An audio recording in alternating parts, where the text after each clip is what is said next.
जय हिंद दोस्तों, कैसे हो? उम्मीद करते हैं आप लोग बहुत अच्छे होंगे और आप लोगों की पढ़ाई बहुत अच्छी चल रही होगी। और हम लोग वीडियो में भी क्या पढ़ने वाले हैं?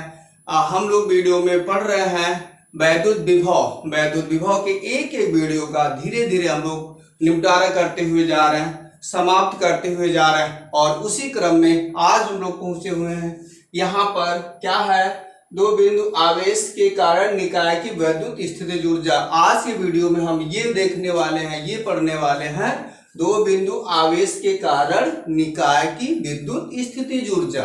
ये पढ़ने वाले हैं दो बिंदु आवेश के कारण जो निकाय बनता है उसकी स्थितिज ऊर्जा होती क्या है। आज यही निकालेंगे, आज इसी का डेरिवेशन करना है।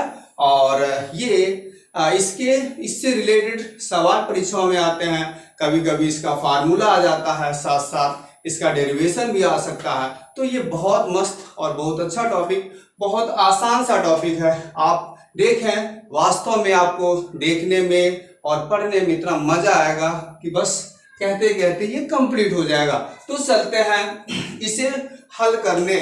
मानिए जैसे मान लीजिए यहाँ पर क्या है, यहाँ पर कोई नहीं है, मतलब कोई आवेश नहीं है, कोई आवेश नहीं है, किसी का यहाँ पे आवेश नहीं है, कोई क्षेत्र नहीं है, पर क्षेत्र नहीं है। तो यहाँ पर आया, क्या आया, कोई आवेश आया। उस आवेश को आने में कोई परेशानी होगी, किसी से कोई इसका जो है, किसी से किसी भी तरह का क्या इसका इसे कार्य करना पड़ेगा, या किसी वैद्युत क्षेत्र वैद्युत विभव के विरुद्ध चलना पड़ेगा, आवेश को नहीं चलना पड़ेगा।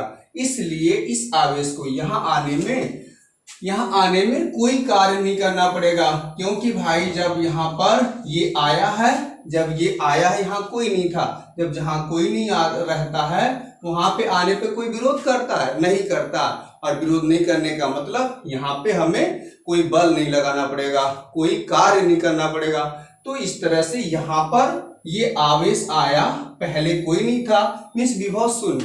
तो इस तरह से इस आवेश को आने में यहाँ पर कहा जाए तो कोई कार्य नहीं करना पड़ेगा, क्योंकि आप जानते हो कि कार्य बराबर होता ही है W into Q, V into Q. V zero है तो बुरे क्यू करते हैं और इस तरह से ये जीरो होगा। चलिए, ये तो बिंदु आवेश आया और यहाँ पे रुक गया। अच्छा, अब ये अपना साम्राज्य बनाएगा, और साम्राज्य बनाएगा मतलब अपना कोई क्षेत्र पैदा करेगा, क्षेत्र उत्पन्न करेगा। तो चलिए, इसके इस दूरी पर या यहां से यहां तक की दूरी पर या इससे और भी दूरी पर, कोई भी दूरी होगा, किसी दूरी तक, सभी दूरी तक ये अपना क्षेत्र बनाया ही होगा, बनाएगा। अच्छा, ये बिंदु ए पर, मानिए बिंदु ए पर ये आवेश पहला आया, इसके बाद इससे आर दूरी पर कोई और आया, कोई और बिंदु आवेश आ रहा है और आया यहाँ पे, जो बिंदु बी है यहाँ पे आया और यहाँ पे आया। तो इसके आने के पहले ये था, इसका साम्राज्य था, ये अपना कुछ प्रभाव जमाया हुआ था, तो इसको आने में कठिनाई हुई होगी, मतलब इसको आने में इसके प्रभाव के विरुद्ध लड़ना पड़ेगा, और लड़ना पड़ेगा तो कार्य करना पड़ेगा। तो इस तरह से इसको आने में कोई कार्य करना पड़ा। अच्छा, कार्य तो करना पड़ा, लेकिन जब तक ये अकेला था तब तक ये कोई निकाय नहीं था, ये कोई निकाय नहीं था। निकाय जो होता है, निकाय किसे कहते हैं? जब दो या दो से अधिक चीजें मिलकर किसी एक विशेष उद्देश्य वाली चीज का निर्माण कर देते हैं, तो उसी चीज को निकाय कहा जाता है। बताइए, यहाँ पर जब बिंदु आवेश ए था तो यहाँ पर इसका कोई उद्देश्य नहीं था, अकेला आवेश था। लेकिन जब इससे कुछ दूरी पर कोई दूसरा आवेश आ गया, अब इन दोनों में क्या हो जाएगा? इन दोनों के द्वारा कोई विशेष कार्य संभव हो सकता है, कोई विशेषता इन दोनों के बीच बन सकती है। इस तरह से ये दोनों अब बन के निकाय बन गए। तो ए और बी अब ये निकाय बन गए। अब हमें यही क्या करना है, निकाय की, दो बिंदु आवेश के निकाय की वैद्युत स्थितिज ऊर्जा ज्ञात करनी है। मतलब इन निकायों को, दो बिंदु आवेश से जो निकाय बन रहे हैं इसको इसकी स्थितिज ऊर्जा या इसको करने में क्या ऊर्जा व्यय होती है, या दो बिंदु आवेश अगर कुछ दूरी पर होते हैं तो उनकी संपूर्ण ऊर्जा या उनके बीच जो टोटल ऊर्जा संचित होती है वो कितनी ऊर्जा होती है, उसी ऊर्जा को हम स्थितिज ऊर्जा कहते हैं। तो आज इसी को हम ज्ञात करने चल रहे हैं। तो चलते हैं, पहले थोड़ा सा डिस्क्रिप्शन कर लेते हैं। कह देंगे चित्रानुसार Q1 और Q2 एक दूसरे से r दूरी पर हैं, r दूरी पर बिंदु A और B पर हैं।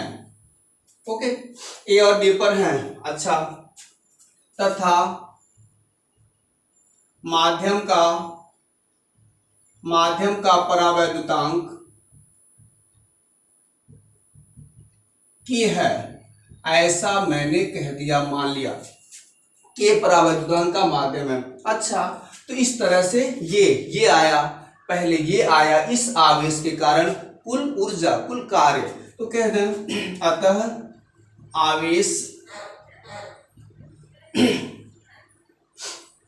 Q1 के कारण या आवेश Q1 को लाने में किया गया कार्य W1, तो क्या होगा, कार्य W का टू V इंटू Q होता है, V इंटू Q होता है। तो W1 जब आया था तो यहाँ कोई था, कोई नहीं था, इसलिए इसे किसी के विरुद्ध कार्य करना नहीं पड़ा। मतलब यहाँ पर कोई विभव नहीं रहा और कोई विभव नहीं था, विभव 0 रहा होगा। तो इस तरह से किया गया कार्य W1 पहले आवेश के कारण 0 है। अच्छा, अब दूसरा आवेश आता, तो दूसरा आया है, तो ये किसके विरुद्ध लड़ते हुए आया है, Q1 के साम्राज्य के विरुद्ध, मतलब Q1 के विभव के विरुद्ध आया होगा। तो इसे आने में पहले से विभव मौजूद, इसको आने में विभव तो 0 था, कोई विभव मौजूद था, लेकिन इसके आने में इसके कारण विभव मौजूद रहा। तो ये जब आएगा तो कोई विभव मौजूद रहेगा, मतलब कह सकते हैं ये Q1 होगा। कह सकते हैं आवेश Q2 को, ये को 2 बार हो गया, आवेश Q2 को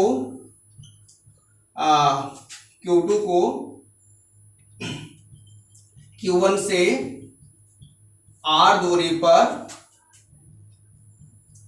लाने में किया गया कार्य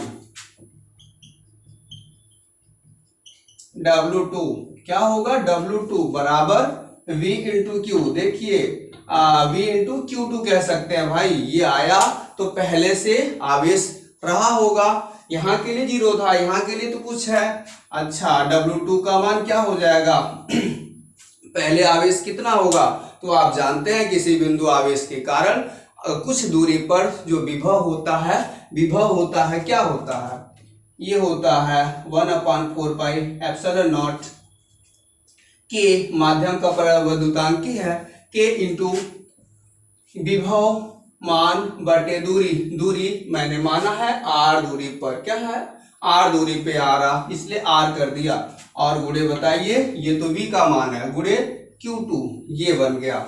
और इस तरह से क्या हुआ, W2 का मान हो जाएगा 1/4 पाई एप्सिलॉन नॉट के, और Q1 into Q2 upon R, ये बन गया। दूसरे आवेश को लाने में कुल कार्य ये हो गया। अच्छा, तो ये हो जाने के बाद से हम कह सकते हैं कि अतः निकाय को बनाने में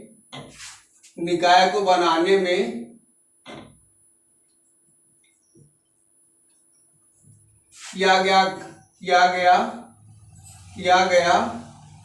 कुल कार्य, क्या कुल कार्य W बराबर क्या हो जाएगा भाई, W बराबर W1 प्लस W2 ये बनेगा। W बराबर W1 मीन्स 0 और W2 means 1/4 pi epsilon not K into Q1 into Q2 upon R ये बना। तो इस तरह से बताइए यहाँ पे पहुंचे, यहाँ पे पहुंच गए, मतलब कार्य हम निकाल दिए। आप जानते हैं कार्य, ऊर्जा, ऊर्जा सभी प्रकार की ऊर्जाएं आपस में एक ही है, ऊर्जा को परिवर्तित किया जा सकता है। तो ये कार्य है, करने में, निकाय को बनाने में कार्य है, या निकाय की कुल स्थितिज ऊर्जा कह सकते हैं। अतः निकाय की कुल स्थितिज ऊर्जा क्या बन जाएगा, स्थितिज ऊर्जा। यहाँ इधर लिख लेते हैं, थोड़ा सा जगह कम हो गया। निकाय की कुल इधर कर लेते हैं, निकाय की कुल स्थितिज ऊर्जा। तो इस तरह से U इक्वल टू क्या होगा, हो जाएगा 1/4 पाई एप्सिलॉन नॉट K और Q1 into Q2 upon R। तो इस तरह से, इस प्रकार हम लोगों ने दो बिंदु आवेश के कारण स्थितिज ऊर्जा या उसकी कुल संचित ऊर्जा ज्ञात किया। उम्मीद करते हैं ये वीडियो आपको अच्छे लगे होंगे। तो वीडियो को प्लीज लाइक करें और चैनल को जरूर सब्सक्राइब करें, जिससे आने वाले आगे के वीडियोस आप तक पहुंचते रहें। तब तक के लिए अपना ख्याल रखिएगा। Bye bye.